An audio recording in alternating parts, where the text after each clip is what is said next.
আমি আলোচনা শুরু করতে যাচ্ছি একটা হাদিস থেকে। একদিন রাসূলুল্লাহ সাল্লাল্লাহু আলাইহি ওয়াসাল্লাম মসজিদের পাশ দিয়ে হেঁটে যাচ্ছেন, মসজিদে নববীর পাশ দিয়ে। তখন সাহাবায়ে কেরাম রাদিয়াল্লাহু আনহুম আজমাইন তারা মসজিদের মধ্যে বসে একটা বিষয় নিয়ে কথোপকথন করছিলেন। তো নবী সাল্লাল্লাহু আলাইহি ওয়াসাল্লাম জিজ্ঞাসা করলেন যে তোমরা কি নিয়ে কথা বলছো, তোমরা কি নিয়ে কথোপকথন করছো? তখন সাহাবায়ে কেরাম রাদিয়াল্লাহু আনহুম তারা বলছেন যে আমরা কিয়ামতের আলামতগুলো নিয়ে কথা বলছিলাম। কি নিয়ে কথা বলছেন? কিয়ামতের আলামতগুলো নিয়ে সাহাবীরা কথা বলছেন। তো সাহাবীদের কিয়ামতের আলামত নিয়ে কথা বলার কি দরকার ছিল? তাদের সময় তো আর কিয়ামত হবে না। দরকার ছিল কি? সচেতনতা। তারা ফিতনায় নিজেরা যেন না পড়ে যান এই জন্য সতর্ক থাকতে চাইতেন। এই কারণেই ফিতনাময় পরিবেশ নিয়ে আলোচনা করতেন। তো নবী সাল্লাল্লাহু আলাইহি ওয়াসাল্লাম তখন বললেন, দেখো, যতদিন পর্যন্ত 10টা আলামত প্রকাশ হচ্ছে না ততদিন পর্যন্ত কিয়ামত হবে না। কয়টা আলামত? 10টা। নবী সাল্লাল্লাহু আলাইহি ওয়াসাল্লাম প্রথমে বললেন, এক নাম্বার হচ্ছে মাসিহুদ দাজ্জাল। কি নাম? মাসিহুদ দাজ্জাল। 2 নাম্বার হচ্ছে ইয়াজুজ এবং মাজুজ। এর আদম সন্তান পৃথিবীতে বের হবে এবং পুরো পৃথিবীটা ম্যাসাকার করে ছেড়ে দিবে। আর মাসিহুদ দাজ্জাল সেও বের হবে শেষ জামানায়, যে ইহুদিদেরকে নিয়ে পুরো বিশ্ব শাসন করবে, বিশ্বের প্রতিটা ডিপার্টমেন্ট সে রুল করবে। এবং দাজ্জালের চেয়ে ভয়ঙ্কর কোনো ফিতনা এই পৃথিবীতে আসে নাই, আসবেও না। প্রত্যেক নবী তার কওমকে দাজ্জাল সম্পর্কে সতর্ক করেছিলেন, এমনকি নূহ আলাইহিস সালাম পর্যন্ত তার উম্মতকে দাজ্জালের ফিতনা সম্পর্কে সতর্ক করেছিলেন। নবী সাল্লাল্লাহু আলাইহি ওয়াসাল্লাম বলেছেন যে তোমরা যদি সূরা কাহাফ তেলাওয়াত করো, প্রত্যেক জুমার দিন সূরা কাহাফ তেলাওয়াত করো, অথবা সূরা কাহাফের প্রথম 10টা আয়াত শেষ 10টা আয়াত মুখস্থ রাখো, ইনশাআল্লাহ তাআলা মাসিহুদ দাজ্জাল তোমাদের কোনো ক্ষতি করতে পারবে না। 1 মাসিহুদ দাজ্জাল, 2 ইয়াজুজ আর মাজুজ, 3 হচ্ছে ঈসা ইবনে মারইয়াম। ঈসা ইবনে মারইয়াম যতক্ষণ পর্যন্ত না আসছেন, পৃথিবীতে আবার ইউটার্ন না করছেন এবং তার হাতে মাসিহুদ দাজ্জাল নিহত না হচ্ছে, কিয়ামত হবে না। 4 দাব্বাতুল আরদ, অর্থাৎ পৃথিবীর ভিতরে একটা প্রাণী আছে, মাটি ফেরে এই প্রাণীটা বের হবে কিয়ামতের আগে আগে, এবং এই প্রাণীটা মানুষের সাথে কথাবার্তা বলবে, কথা বলতে পারা প্রাণী। এই যতক্ষণ বের হচ্ছে না কিয়ামত হবে না ইনশাআল্লাহ তাআলা। কটা বললাম? 4টা। 5 হচ্ছে দুখান বা ধোঁয়া। এই পুরো পৃথিবীর আকাশটা একটা নির্দিষ্ট সময় পর্যন্ত ধোঁয়ায় ছেয়ে যাবে, এবং হতে পারে, আল্লাহু আলাম, হতে পারে যে সূর্যের আলো পৃথিবীতে পৌঁছাবে না, এমন ধোঁয়া হতে পারে। পুরো পৃথিবীটা ধোঁয়ায় ছেয়ে যাবে, এটা সূরা দুখানের মধ্যে বলা আছে। এটা 5। 6 নম্বরে নবী সাল্লাল্লাহু আলাইহি ওয়াসাল্লাম বলছেন যে একটা ভূমিকম্প হবে পৃথিবীর পূর্ব দিকে। পৃথিবীর পূর্ব দিক মানে এই যে ভারত, পাকিস্তান, বাংলাদেশ, শ্রীলঙ্কা, ইন্দোনেশিয়া, ঠিক আছে, এই সিঙ্গাপুর, এই যে কন্টিনেন্ট, মালয়েশিয়া, এটা পৃথিবীর পূর্ব দিক। এদিকে একটা ভূমিকম্প হবে। তারপরে 7 পৃথিবীর পশ্চিমে একটা ভূমিকম্প হবে। পশ্চিম মানে বোঝেন না? পশ্চিমা বিশ্ব না, সৌদি আরব, পশ্চিমা বিশ্ব, ব্রিটেন, ফ্রান্স, জার্মানি, তারপরে রাশিয়ান কন্টিনেন্ট, হ্যাঁ, ইউক্রেন, এদিকে আপনার আমেরিকা, এই পুরো পশ্চিমা বিশ্ব, এখানে একটা ভূমিকম্প হবে বড়। এবং এগুলো এমন হবে যেগুলোতে ভূমি মাটিতে ধসে যাবে, মাটিতে ডুবে যাবে। ভূমিকম্প না, ভূমিধস। 8 পৃথিবীর মাঝখানে মধ্যপ্রাচ্যে একটা ভূমিকম্প হবে, যেখানে আমাদের সো-কল্ড আমিরুল মুমিনিনরা থাকে, যারা আমেরিকা এবং ইসরায়েলের বন্ধু, এদের এখানে একটা ভূমিকম্প হবে ইনশাআল্লাহ। আর 9 ইয়েমেন থেকে একটা আগুন বের হবে। ইয়েমেন থেকে একটা আগুন বের হবে, যে আগুন মানুষকে হাসরের মাঠের দিকে তাড়িয়ে নিয়ে আসবে। আরেকটা বলেছেন 10 নম্বর, যেটা এই মুহূর্তে আমি ঠিক মনে করতে পারছি না। তো এই 10টা আলামতের কথা নবী সাল্লাল্লাহু আলাইহি ওয়াসাল্লাম বলেছেন, না হওয়া পর্যন্ত, এই 10টা আলামত না আসা পর্যন্ত কিয়ামত হবে না।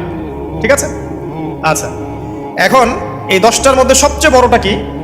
সবচেয়ে বড়টা হচ্ছে মাসিহুদ দাজ্জাল। সবচেয়ে বড়টা কি? ও 10 নম্বরটা মনে পড়েছে, আলহামদুলিল্লাহ। সূর্য উঠবে পশ্চিম দিক থেকে, সূর্য উঠবে পশ্চিম দিক থেকে, তাহলে আর সময় নাই, পৃথিবীর সময় শেষ। এই 10টা মনে থাকবে? আসেন বলি। প্রথমে কি? দাজ্জাল, তারপরে ইয়াজুজ আর মাজুজ, 3 নম্বর ঈসা ইবনে মারইয়ামের প্রত্যাবর্তন, 4 নম্বর দাব্বাতুল আরদ, জমিন থেকে প্রাণী বের হয়ে কথা বলবে মানুষের সাথে, ঠিক আছে। 5 নম্বর কি বললাম? ধোঁয়া, দুখান, ঠিক আছে। 6, 7, 8 3টা ভূমিকম্প, পূর্ব দিকে একটা, পশ্চিমে একটা, পৃথিবীর মাঝখানে একটা। 9 নম্বর ইয়েমেনের নাম শুনেছেন? ওই যে যেখানে সৌদিরা বোম মারছে আর কি, ইয়েমেনের বাচ্চা থেকে বোম মেরে হত্যা করছে না, জানেন না খবর? তো ওই ইয়েমেনের ছোট ছোট বাচ্চারা শিয়া সুন্নির কি বোঝে আমার বুঝে আসে না। ওই ছোট ছোট বাচ্চাগুলো শিয়া সুন্নির কি বোঝে আমার বুঝে আসে না। আমেরিকার টাকা খেয়ে এরা ঠিকই বোম মারছে কেন? আর এই বোমগুলো তো এরা তৈরি করতে পারে না, আমেরিকার কাছ থেকে কিনে নেয়। তো ওই ইয়েমেন থেকে আগুন বের হবে, সেই আগুন মানুষকে হাসরের মাঠের দিকে তাড়িয়ে নিয়ে আসবে, এবং 10 যেটা বললাম, সূর্য উঠবে পশ্চিম দিক থেকে, তখন তওবার দরজা বন্ধ হয়ে যাবে, তওবা করেও লাভ হবে না। 2টা সময় তওবা করে লাভ নাই। একটা হচ্ছে মৌতের যন্ত্রণা শুরু হয়ে গেলে, মৃত্যুর যন্ত্রণা শুরু হয়ে গেলে আগে পা থেকে শুরু হয়ে আস্তে আস্তে গলার দিকে আসে। হাদিসে যেমনটা এসেছে, সূরা ওয়াকিয়ার মধ্যেও আছে যে পায়ের দিক থেকে যন্ত্রণা শুরু হয়ে আস্তে আস্তে আস্তে আস্তে এই গলার দিকে আসে, এবং আত্মাটা গলার এখানে যখন চলে আসে, এখান থেকে মালাকুল মউত আত্মাটাকে নিয়ে চলে যায়। এবং চোখ দিয়ে তাকিয়ে থাকে মানুষ, রুহটা চলে গেলে মানুষ চোখ দিয়ে তাকিয়ে থাকে। দেখবেন এই কারণে মৃত ব্যক্তি তাকিয়ে থাকে, চোখ খোলা থাকে। এবং তখন আসমান থেকে সিঁড়ি নামিয়ে দেওয়া হয়, ওই সিঁড়িতে করে আত্মা চলে যাচ্ছে, ও তাকিয়ে দেখে যে আত্মা চলে যাচ্ছে। এবং মানুষ মারা যাওয়ার পরে চোখ জীবিত থাকে অনেকক্ষণ। মেডিকেল সায়েন্স যারা পড়েছে তাদেরকে জিজ্ঞাসা করবে, মানুষ ডেড হয়ে গেলেও চোখ দেখবেন আরও কয়েক ঘন্টা, আরও নির্দিষ্ট একটা সময় পর্যন্ত চোখটা কিন্তু জীবিত থাকে। এই জন্যে চোখ বন্ধ করে দিতে হয়। যাই হোক, যেটা বলছিলাম যে মৌতের যন্ত্রণা শুরু হয়ে গেলে তওবা করে লাভ নাই, তওবার দরজা বন্ধ। আর পশ্চিম দিক থেকে সূর্য উঠে গেলে তওবা করে লাভ নাই, তওবার দরজা বন্ধ। তো এই 10টার মধ্যে সবচেয়ে বড়টা হচ্ছে মাসিহুদ দাজ্জাল। কেন বড়? কারণ নবী সাল্লাল্লাহু আলাইহি ওয়াসাল্লাম নিজে বলেছেন, পৃথিবীর ইতিহাসে আদম আলাইহিস সালাম থেকে শুরু করে মুহাম্মদ সাল্লাল্লাহু আলাইহি ওয়াসাল্লাম পর্যন্ত এই যে লক্ষ লক্ষ নবী রাসূল এসেছেন, পৃথিবীর এই যে শত লক্ষ বছরের হিস্ট্রি, এর মধ্যে দাজ্জালের যে ভয়ঙ্কর কোনো ফিতনা আসে নাই। নবী সাল্লাল্লাহু আলাইহি ওয়াসাল্লাম বলছেন, একজন মুমিন ব্যক্তি যদি দাজ্জালকে পেয়ে যায়, সে যেন তার সাথে সাক্ষাতের আকাঙ্ক্ষা না করে, কারণ সে তার সাথে সাক্ষাৎ করলে ঈমান হারা হয়ে যেতে পারে। সে এত বড় ফিতনা হবে, এত বিশাল ফিতনা হবে। এই যে ছোট্ট একটা ফিতনা সুদ থেকে কি আমরা মুক্ত থাকতে পারছি? সবাই সুদের মধ্যে পড়ে যায় নাই? এই যে মেয়েদের ফিতনা, মেয়েদের যে ফিতনা, বেহায়াপনা, এখান থেকে কি আলেম জালেম কেউ বাকি আছে? সবাই ফিতনায় পড়ে যাচ্ছে আমরা। ফেসবুকে ঢুকবেন, আপনি না চাইলেও আপনাকে দেখা যাবে নগ্ন ছবি দেখতে আপনি বাধ্য হচ্ছেন। টিভি দেখতে বসবেন, আপনি না চাইলেও নগ্ন ছবি দেখতে আপনি বাধ্য হবেন। এই যে ফিতনা, বাঁচতে পারছি না। সুদ থেকে বাঁচতে পারছি না, বেহায়াপনা থেকে বাঁচতে পারছি না। পর্নোগ্রাফি থেকে কেউ বাঁচতে পারে? যে কেউ ফোন চালায় দেখবেন পর্নোগ্রাফির ছবি চলেই আসবে, নগ্ন ছবি চলেই আসবে। আলেম জালেম এভরিবডি আসবেই। তারপরে আপনার মাদক, এই মাদকের ফিতনা থেকে কি সবাই বেঁচে থাকতে পারছে? এরকম অনেক ফিতনা আছে যেগুলো থেকে মানুষ চাইলেও বাঁচতে পারছে না। আমরা হয়তো বাইরে দাড়ি টুপি পাগড়ি জুবা লাগিয়ে ঘুরছি ঠিকই, কিন্তু আমরা এরকম সামাজিক ফিতনাগুলো থেকে কেউই সেফ না। এই যে আপনাদের এলাকায় যে ফিতনাগুলো ছড়িয়ে পড়েছে, আস্তে আস্তে বাড়ছে না? এমন ফিতনা বেড়ে যাচ্ছে। তো এগুলো যদি আমাদেরকে গ্রাস করে ফেলতে পারে, তাহলে এই পৃথিবীর সমস্ত ফিতনা একসাথে করলেও দাজ্জালের ফিতনা সমান হবে না। আমি কি বুঝাতে পারছি? পৃথিবীতে চলমান যত ফিতনা আছে, ব্যক্তিগত ফিতনা, পারিবারিক ফিতনা, সামাজিক, অর্থনৈতিক, পলিটিক্যাল, সব ফিতনাগুলো এক জায়গায় করলেও মাসিহুদ দাজ্জালের মতো ভয়ঙ্কর হবে না। এই জন্য নবী সাল্লাল্লাহু আলাইহি ওয়াসাল্লাম বলছেন, দাজ্জালের চেয়ে ভয়ঙ্কর কোনো ফিতনা আসেও নাই, আসবেও না।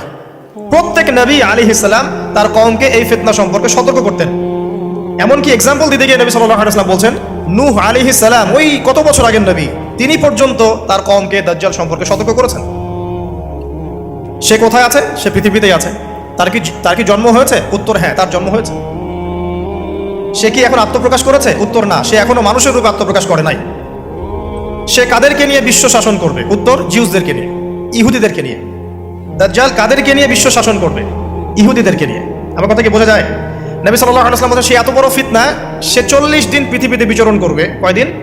40 দিন। যার প্রথম দিনটা হবে 1 বছরের সমান, দ্বিতীয় দিনটা হবে 1 মাসের সমান, তৃতীয় দিনটা হবে 1 সপ্তাহের সমান, এবং বাকি দিনগুলো হবে আমাদের দিনের মতোই। নবী করিম সাল্লাল্লাহু আলাইহি ওয়াসাল্লাম বিভিন্ন হাদিস থেকে বলেছেন যে দাজ্জাল সারা বিশ্বটাকে শাসন করবে। কিরকম? মানে সে ইলাহ দাবি করে বসবে। আল্লাহ পাক তাকে কিছু অলৌকিকত্ব দিবেন মানুষকে ফিতনায় পরীক্ষা করার জন্য। যারা ওর উপর ঈমান আনবে, দাজ্জালের প্রতি ঈমান আনবে, দাজ্জাল ওদেরকে জান্নাত দিবে। তারা এক হাতে থাকবে জান্নাত, এক হাতে জাহান্নাম। মানে অরিজিনাল জান্নাত জাহান্নাম নয়, কারণ জান্নাত জাহান্নামকে হাতে নিয়ে ঘোরা যায়? যায় না। আমাদের কিছু প্রোটেস্ট্যান্ট মুসলিম ভাই আছে, তারা মনে করে যেটা হাদিসের শব্দ ওইটাই, মানে হাদিসের যেটা শব্দ সেটাই, এর কোনো ইন্টারপ্রিটেশন, ব্যাখ্যায় তারা বিশ্বাস করে না। তাহলে এক হাতে জান্নাত এক হাতে জাহান্নামের ব্যাখ্যা আপনি কি করবেন? সত্যি সত্যি কি হাতে জান্নাত জাহান্নাম নিয়ে ঘুরতে পারে না? মানে কি? মানে হচ্ছে যদি কেউ দাজ্জালকে অনুসরণ করে, তার আনুগত্য করে, দাজ্জাল তাকে জান্নাতের নাজ নেয়ামত দিবে, পৃথিবীতে নাজ নেয়ামত দিবে। সে স্বাচ্ছন্দ্যে থাকে, তার ফাইন্যান্সিয়াল অবস্থা ভালো হবে, তার স্ট্যাটাস ভালো হবে, পৃথিবীতে ভালো থাকবে। আর যদি কেউ দাজ্জালকে অস্বীকার করে, তার বিরুদ্ধে দাঁড়ায়, তখন দাজ্জাল তাকে অত্যাচার করবে, অন্যায় করবে, জুলুম করবে, তার অবস্থা পৃথিবীতে হেয় প্রতিপন্ন হয়ে যাবে। জান্নাত জাহান্নাম। দাজ্জাল এর বাহন হবে একটা গাধা। নবী সাল্লাল্লাহু আলাইহি ওয়াসাল্লাম বলছেন, সেই গাধার লম্বা প্রশস্ত কান থাকবে, যেই কানের নিচে কত হাজার মানুষ আশ্রয় নিতে পারবে। এখন এটা কি সত্যিকারের গাধা? দাজ্জালের কানের কথা বলা হচ্ছে, এই কানটা কি সত্যিকারের কান? যার নিচে এমন কোনো গাধা কি আছে বড় কানওয়ালা যে আকাশে উঠতে পারে? এমন কোনো গাধা কি আছে যে আকাশে উঠতে পারে, যার বড় কান আছে, যার কানের নিচে হাজার হাজার মানুষ আশ্রয় নিতে পারে? আছে? নাই। তাহলে নিঃসন্দেহে এটা বাস্তবিক গাধা বোঝানো হচ্ছে না, বোঝানো হচ্ছে এমন কোনো বাহন যেটা আকাশ ফ্লাই করতে পারে এবং এত অত্যাধুনিক হবে, যার পাখার নিচেই হাজার মানুষ আশ্রয় নিতে পারবে, এয়ারক্রাফট হতে পারে, আল্লাহু আলাম। আচ্ছা, আলোচনা হয়তো অনেক হাই স্কেলে চলে যাচ্ছে, আমি একটু কমায় নিয়ে আসি। এক কথায় সংক্ষিপ্ত করে বোঝেন, দাজ্জাল পুরো বিশ্বটাকে রুল করবে, শাসন করবে। ঠিক আছে? কাদেরকে নিয়ে শাসন করবে? কাদেরকে নিয়ে? ইহুদিদেরকে নিয়ে। আচ্ছা, ইহুদিদের মধ্যে দুটো ভাগ আছে।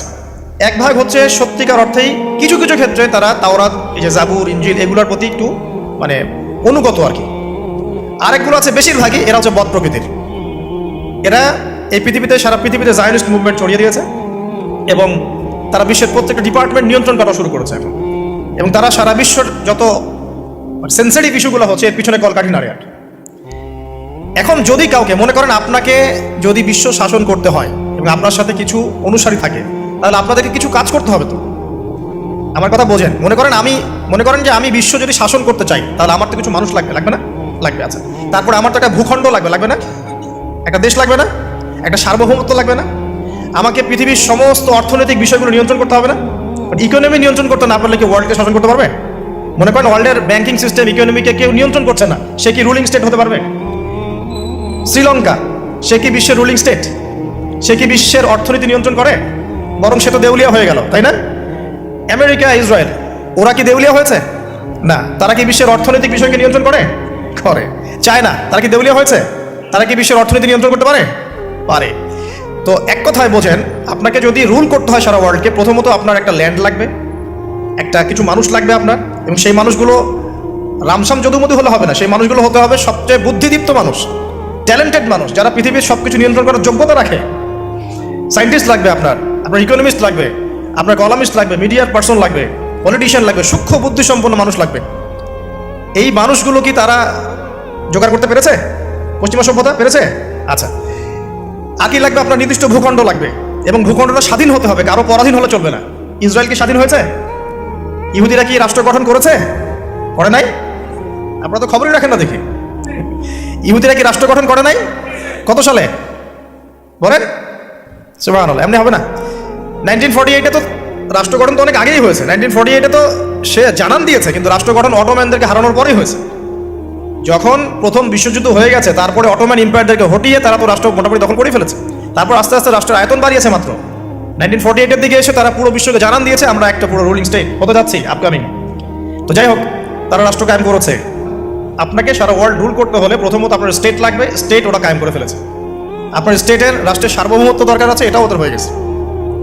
আপনার সারা ওয়ার্ল্ডকে রুল করতে হলে সারা বিশ্বের ইকোনমিক সিস্টেম, অর্থনীতি নিয়ন্ত্রণ করতে হবে, তারা সেটা করেছে। ওয়ার্ল্ড ব্যাংকের মাধ্যমে করছে, IMF এর মাধ্যমে করছে, আরও বিভিন্ন সংস্থার মধ্যে দিয়ে তারা ওয়ার্ল্ডের ইকোনমিক সিস্টেমটাকে নিয়ন্ত্রণ করে ফেলেছে। আপনি এর বাইরে যেতেই পারবেন না, এমনভাবে নিয়ন্ত্রণ করে ফেলেছে আপনি এর বাইরে যেতেই পারবেন না। এবং আরও কি দরকার? ম্যান পাওয়ার, জনসমষ্টি দরকার। এই জনসমষ্টির জন্য তারা ইউনাইটেড নেশনস ফর্ম করে ফেলেছে। আপনি ইউনাইটেড নেশনসের বাইরে যেতেই পারবেন, কেউ পারবে না। এখনকার এই রাষ্ট্রের, এই বিশ্বের কারো পক্ষে সম্ভব না। এর বাইরে গিয়ে কিছু করা কারো পক্ষে সম্ভব না, করতে গেলেই শেষ করে ফেলাবে। আর কি দরকার? আপনার সারা ওয়ার্ল্ডের মিডিয়া, প্রযুক্তি নিয়ন্ত্রণ করতে হবে। মিডিয়া নিয়ন্ত্রণে না থাকলে আপনি ইসলামকে আর মৌলবাদী, সন্ত্রাসী ধর্ম বলে প্রচার করতে পারবেন না। তো মিডিয়া নিয়ন্ত্রণ করতে হবে। মিডিয়া অলরেডি নিয়ন্ত্রিত ওদের, সমস্ত বড় বড় মিডিয়া ওদের হাতে। আর কি লাগবে আপনার? টেকনোলজি। এই যে আপনি গুগল চালান, অ্যাপেল ইউজ করেন, এইটা ওইটা করেন, ফেসবুকিং, ইউটিউবিং, সব কিছু ওদেরই। আর আমরা মনে করি ফেসবুকের মধ্যে দিয়ে আমরা দিন কায়েম করে ফেলাবো একেবারে। মানে ইহুদি খ্রিস্টানদের প্ল্যাটফর্মে আইসা ওর মধ্য দিয়ে আমি চাচ্ছি দিন ইসলাম প্রতিষ্ঠা করে খেলাফত কায়েম করে ফেলাবো একেবারে। কত বড় বোকা! এটা মাছ ধরার জাল বিষয় রেখে দিছে একটা। এগুলো হচ্ছে জাল, কারা কারা টোপ দেয় ওইটা ধরে টান দিবে ওরা। কথা হয়তো বুঝতে পারেন না, মাথার উপর দিয়ে যাচ্ছে, বুঝতে পারতেছি। কয়েকবার লেকচারটা দেখবেন ভিডিও ইউটিউবে, তারপরে বুঝতে পারবেন ইনশাআল্লাহ। এগুলো মাছ ধরার টোপ, জাল ফেলেন না আপনারা। বাঘ শিকার করার জন্য হরিণকে বিসর্জন দেয় না মানুষ, এগুলো সেই টোপ। মাছ ধরতে গেলে আগে যে চারা দেন না, এই ফেসবুকিং, ইউটিউবিং, এগুলো চারা দেওয়া। হ্যাঁ, এর মধ্যে কিছু কল্যাণকর দিক আছে, এটা ক্ষতির চেয়ে নিতান্তই কম, ক্ষতি বেশি। তারপরে আর কি নিয়ন্ত্রণ করতে হবে? সবচেয়ে বড় জিনিসটা, সেটা হলো অস্ত্র শস্ত্র। সারা বিশ্বের যত মারণাস্ত্র আছে, এমন অস্ত্র যেটা একটা বোম ফেললে একটা দেশ উড়ে চলে যাবে, এরকম অস্ত্র শস্ত্র নিয়ন্ত্রণ করতে হবে। সেটা করেছে না করে নাই? করেছে। দেখেন, এখন আপনি বুঝতে পারছেন যে আপনাকে সারা ওয়ার্ল্ডকে রুল করতে হয়, তাহলে আপনাকে এই সমস্ত বিষয়কে রুল করতে হবে। এগুলো রুল না করতে পারলে আপনি ওয়ার্ল্ডকে রুল করতে পারবেন না। আর নবীজি বলছেন দাজ্জাল সারা বিশ্বকে কি করবে? বলেন, সারা বিশ্বকে রুল করবে। তার মানে দাজ্জালকে এগুলো নিয়ন্ত্রণ করতে হবে, এবং দাজ্জালের ফলোয়ার্স যারা আছে ওদেরকে এগুলো নিয়ন্ত্রণ করতে হবে। এখন বলেন, পশ্চিমারা এবং জিউসরা এগুলো নিয়ন্ত্রণ করছে কি করছে না? তার মানে দাজ্জাল আসার সময় কাছে না দূরে? এবার বুঝতে পারছেন? এখন আসেন অন্যদিকে আসেন। শুধু এগুলো করলেই তো হচ্ছে না, এর পথে একটা বাধা আছে। ওই রুলিংসের পথে একটা বাধার নাম হচ্ছে মুসলিমরা। কারা? মুসলিমরা। কারণ মুসলিমরা জানে যে দাজ্জাল মিথ্যা, আল্লাহ পাক এটা পরীক্ষা করছেন। হ্যাঁ, ও যে আল্লাহ দাবি করবে, নিজেকে গড দাবি করবে বা সারা ওয়ার্ল্ডকে রুল করবে, এর বিরুদ্ধে একমাত্র শক্তি হিসেবে দাঁড়াতে পারলে মুসলিমরাই দাঁড়াতে পারবে। আর যাদের মধ্যে ধর্মীয় চেতনা আছে, যারা সৎ, নিজ নিজ ধর্ম পালন করে, তারাও কিন্তু এটাকে মেনে নিবে না। এখন তাহলে কি করতে হবে? ধর্মগুলোকে এলিমিনেট করতে হবে, ধর্মগুলোকে সরাতে হবে। এভাবে আস্তে আস্তে কি করলো, সব ধার্মিক তত্ত্বগুলোকে বাদ দিয়ে নাস্তিকতার তত্ত্বগুলো সব শুরু হলো সমাজে প্রচলন। আস্তে আস্তে আস্তে আস্তে ধর্ম আস্তে আস্তে মাইনাস হতে থাকলো এবং নাস্তিকতার তত্ত্বগুলো রাইজ করতে থাকলো। এটাও তারা করেছে। তারপরে মুসলিমদেরকে এখন বাধা দেওয়ার জন্য কি করতে হবে? কিছু কিছু জিনিসের দরকার। এই জায়গাতে আসে বোঝেন ভালো করে। এখন মুসলিমরা হয়ে গেল বাধার কারণ, করতে পারবো না। ওদের কাছে কোরআন আছে, ওদের কাছে হাদিস আছে, ওদের নবী মুহাম্মদ সাল্লাল্লাহু আলাইহি ওয়াসাল্লাম শেষ নবী, এবং মুহাম্মদ সাল্লাল্লাহু আলাইহি ওয়াসাল্লামের ফলোয়ার্সরা প্রায় 1400 বছর বিশ্বটা শাসন করেছে, করে নাই? তাহলে এরা তো বাধা। এখন তার মুসলিমদেরকে দুর্বল করতে হলে কি কি করতে হবে? তো প্রথমত ওরা ধর্মের মধ্যে অনেক তন্ত্রমন্ত্র ঢুকিয়ে দিয়েছে। ওই তন্ত্রমন্ত্রগুলো একটু বলে নেই। যেমন ওরা মুসলিমদের মধ্যে কিছু মানুষ তৈরি করেছে যারা বলছে যে মুহাম্মদ সাল্লাল্লাহু আলাইহি ওয়াসাল্লাম শেষ নবী না, আরো নবী আসতে পারে। ঠিক আছে, এই যে ঈমান হারা করে ফেললো আপনাকে আস্তে আস্তে। মুসলিমদের মধ্যে কিছু মানুষকে তারা তৈরি করেছে যারা বিধর্মী হয়েও দেখবেন ইসলামের লেবাস পোশাকে দিন প্রচার করছে, এরকম লোক আছে। মুসলিমদের মধ্যে এমন মানুষ তারা তৈরি করেছে যারা বলছে যে কবিরা গুনাহ করলেই কাউরে হত্যা করা যাবে। এভাবে তারা বিভিন্ন সন্ত্রাসবাদী সংগঠনে যোগ দিয়েছে। দেওয়ার ফলে মুসলিমদের মধ্যেই দেখা গেছে যে মুসলিম কান্ট্রিগুলোর মধ্যেই বোম ব্লাস্টিং, এখানে ওখানে বিস্ফোরণ, এগুলো করছে। এটাকে আমরা খাওয়ারে জাকিদা বলি। তারা আবার ঢুকিয়ে দিয়েছে মুসলিমদের মধ্যে একদল মানুষ বলছে যে আলী রাদিয়াল্লাহু আনহু তিনি আল্লাহর মর্যাদা পাওয়ার যোগ্য, নাউজুবিল্লাহ। তার মর্যাদা মুহাম্মদ সাল্লাল্লাহু আলাইহি ওয়াসাল্লামের চেয়েও বেশি, নাউজুবিল্লাহ। বা তার সমমানের, এসব কথাও বলছে। এরকম একটা শ্রেণীও বের হয়েছে। আবার নতুন আরেক শ্রেণী বের হয়েছে মুসলিমদের মধ্যে, বলছে যে কোরআন মানবো, হাদিস মানার কোনো দরকার নাই, কোরআন মানলে যথেষ্ট, হাদিস মানার কোনো দরকার নেই। আবার একটা দল বের করবে, মানে করেছে দেখবেন, যারা হচ্ছে আবার শুধু লা ইলাহা ইল্লাল্লাহ বললেই হবে, আমলের কোনো দরকার নাই। শৈথিল্যবাদী, মুরজিয়া বলে এদেরকে, শুধু লা ইলাহা ইল্লাল্লাহ বললেই হবে, আমলের কোনো দরকার নাই। আবার একটা দল বের করেছে যে যুক্তি দিয়ে কোরআন যতটুকু বুঝবো এটাই মানা যাবে, এর বাইরে মানা যাবে না। মুতাজিলা, যুক্তি দিয়ে কোরআন যতটুকু বুঝবো এতটুকু মানবো, যুক্তির বাইরে যায় মানবো না। এরকম শত শত আকীদার মানুষকে তারা মুসলিমদের মধ্যেই ছড়িয়ে দিয়েছে এবং মুসলিমদের মধ্যে এই ফিতনাগুলো ছড়িয়ে দেওয়ার ফলে উম্মাহ কি হয়ে গেছে? বিভক্ত হয়ে গেছে। এরপরেও আবার দেখবেন হকপন্থী যারা, তাদের মাঝে সূক্ষ্মভাবে তারা ষড়যন্ত্র করে আপোষে ফাটল সৃষ্টি করে দিয়েছে। বিশুদ্ধ মানহাজের, বিশুদ্ধ আকীদার একটা জামায়ার মধ্যেও দেখবেন আবার ফাটল সৃষ্টি হয়ে গেছে। এগুলো ধর্মতাত্ত্বিকভাবে তারা আক্রমণ করেছে। আবার তরুণ যুবকদেরকে এই যে internet section, gaming section, online section, অহেতুক সময় নষ্ট কিছু এলিমেন্টস, গেমিং সেকশন, এগুলো দিয়ে ব্যস্ত রেখেছে। ফ্রি মিক্সিং ছড়িয়ে দিয়েছে। ফ্রি মিক্সিং, নারী পুরুষের একাকার। এখন জেনা ছড়িয়ে দেওয়া হয়েছে, জেনার উপকরণ, পর্নোগ্রাফি ছড়িয়ে দেওয়া হয়েছে। সবাই ঘরে বসে এগুলো দেখছে। মাদকটাকে সহজ করে দেওয়া হয়েছে, সবাই এখন এদিকে ছুটছে। রিবা ছড়িয়ে দেওয়া হচ্ছে, সবাই সুদ খাচ্ছে। মানে মুসলিম উম্মাকে ধ্বংস করার জন্য চতুর্দিক থেকে তারা কিন্তু আক্রমণ করেছে। কেন আক্রমণ করেছে? কারণ ওই রুল করতে হলে, তাদেরকে সারা ওয়ার্ল্ডকে রুল করতে হলে সবচেয়ে বড় বাধা কারা? মুসলিমরাই।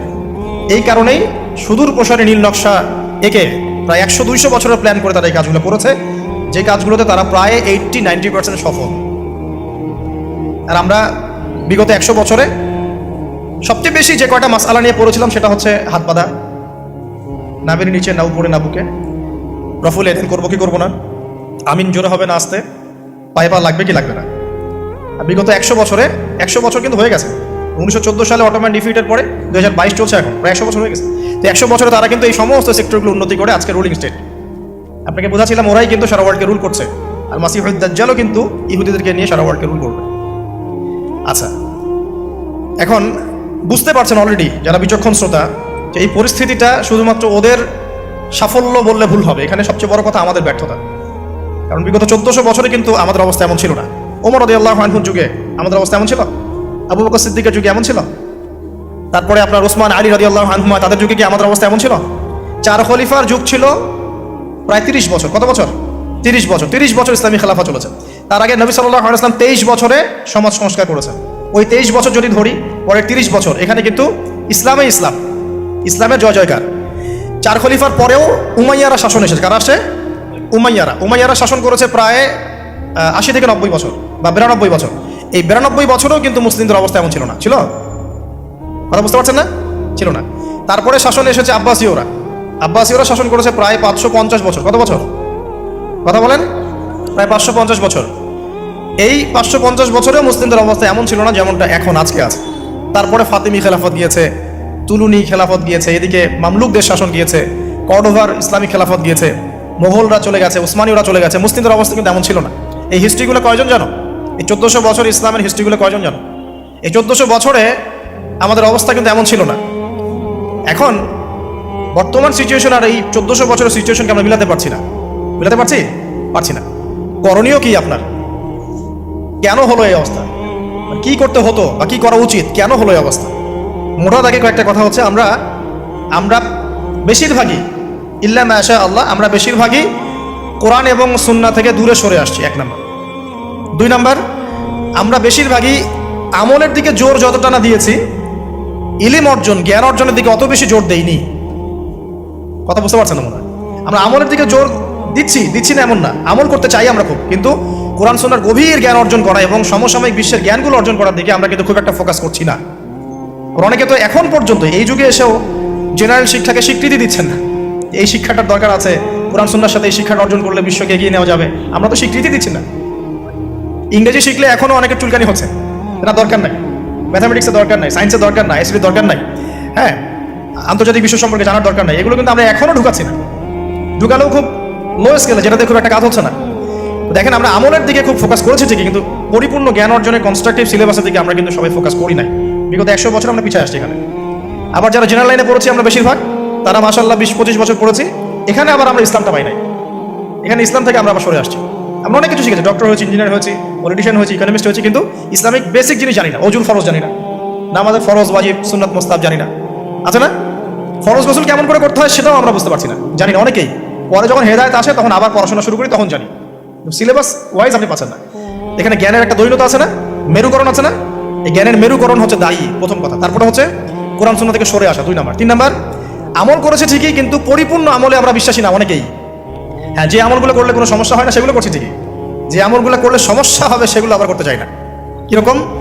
নামাজ পড়লে কোনো সমস্যা নাই, আপনি নামাজ পড়বেন, তাসবিহ তাহলিল করবেন, হ্যাঁ, আপনি সময় লাগাবেন, ওকে ফাইন। কিন্তু সুদ নিয়ে কথা বললে বা সুদের এগেনস্টে কিছু করলে প্রবলেম, আপনি করতে পারছেন না। ওটা নিয়ে লেকচার দিলে আপনার চাকরি থাকবে না, আপনার ইমামতি থাকবে না। আপনি স্টেজে উঠছেন, মাহফিল কমিটি কানে কানে বলে দিচ্ছে যে এখানে ভাই অনেক সুদ করা আছে, সুদ নিয়ে কথা বলা যাবে না, এখানে ভাই অমুক আছে, ভাই এগুলো নিয়ে কথা বলা যাবে না। আমাদের মাহফিলে যিনি দান করেছেন উনি আবার অনেক বড় তামাকের ব্যবসায়ী, তামাক নিয়ে কথা বলেন, যাই বলেন। এই যে পরিপূর্ণ যে আমল, মানে ইসলামের পরিপূর্ণতা আমি আমল করবো, পারি না পারি আগে বিশ্বাস তো করবো যে হ্যাঁ পরিপূর্ণটাই ইসলাম, এখন পারছি না সেটা আলাদা বিষয়। এখান থেকে আমরা অনেকে সরে আসছি। আর কি দেখেন, আমরা কিন্তু আদর্শ পরিবারটা করতে অনেকে ব্যর্থ হয়েছি। 4 নম্বর, 5 নম্বর, পরিবারের একজন নামাজ পড়ে, বাকিরা পর্দা নাই, নামাজ নাই, খেয়ালও নাই আমাদের। আবার দেখবেন আমাদের মা বোনদের পর্দা শিথিলতা করে দিয়েছি আমরা, সব জায়গায় উন্মুক্ত হয়ে পড়ছে। তার চেয়ে বড় কথা, আমরা কিন্তু অনেকে আবার হারাম রিজিকে ঢুকে গেছি। রিজিকের ক্ষেত্রে আমরা হালাল হারামে পরোয়া করছি না, সুদ ঘুষ জেনা ব্যভিচার সবখানে আছি আমরা, দুর্নীতি সব জায়গাতে আছে। তো এই আর কি কারণ। সবচেয়ে বড় কথা, ইউনাইটেড নেশনসটা, মানে আমাদের মুসলিম উম্মার ইউনিটিটা নষ্ট হয়ে গেছে। সবাই বাহ্যিকভাবে যদি বলি আমরা সবাই ভাই ভাই, কিন্তু আপোষে আমরা আসলে হিংসাত্মক মনোভাব মানে পোষণ করছি, বোথ পলিটিক্যালি এবং ধর্মতাত্ত্বিকভাবে। দেখবেন এই যে সিজন আসবে, ইলেকশনের সিজন, নিজের ভাই, আপন ভাই ভাই মারামারি করবে। উভয় মুসলিম, ওই ভাই মুসলিম, এক্স, এই ভাই ওয়াই, এও মুসলিম, এক্স ওয়াই মারামারি করে, দুজনে মুসলিম। দুনিয়ার জন্য, দুনিয়ার একটা ক্ষমতার জন্য উভয় ভাই ডেমোক্রেটিক পদ্ধতি থেকে মারামারি করে জীবন শেষ। অথচ দুইজনই আমার ভাই, দুজন বলে জানাজা পড়বো, তাই না? দুজনে মুসলিম, আমরা চাবো দুজনে জানাতে যাক। একইভাবে ধর্মের দিকে দেখবেন, 2টা মুসলিম দল এক রক্ত মাংস খাওয়া খাওয়াই করছে, 2টা মুসলিম বক্তা একজন একজনকে কামড়াকামড়ি করছে, 2টা মুসলিম মানে মানহাজের মানুষ উভয় একে অপরকে কাদা ছড়াছড়ি করছে। এই যে ছোট মানসিকতা, মানে কি বলবো, যে মিন মাইন্ডেড সাইকোলজি, এটা আমাদের উম্মার ভাঙনের জন্য অনেকটা দায়ী আর কি। আমরা লিবারেল হতে পারি নাই, উদার হতে পারছি না, সবাইকে ভাই মনে করতে পারছি না, সবার কল্যাণকামী হওয়ার মানসিকতাটা হারিয়ে যাচ্ছে। এই জিনিসগুলো আমাদের পিছিয়ে পড়ার অন্যতম কারণ হয়ে দাঁড়িয়েছিল। আর পলিটিক্যাল ইস্যুগুলো তো বাদ, কারণ আমরা তো ওই লেভেলে যাই নাই। এখন তো ইসলামিকভাবে ওটা সব জায়গায় ইম্পোজ করা হয় নাই, এই কারণে আপনি ওয়ার্ল্ড অ্যাফেয়ার্সে গিয়ে ইসলাম নিয়ে কথা বলতে পারছেন না। তো অনেকগুলো কারণেই আমরা পিছিয়ে পড়েছি। এই কারণগুলো কীভাবে সলভ করা দরকার সেটা আপনারা আরও ভালো বুঝতে পারছেন।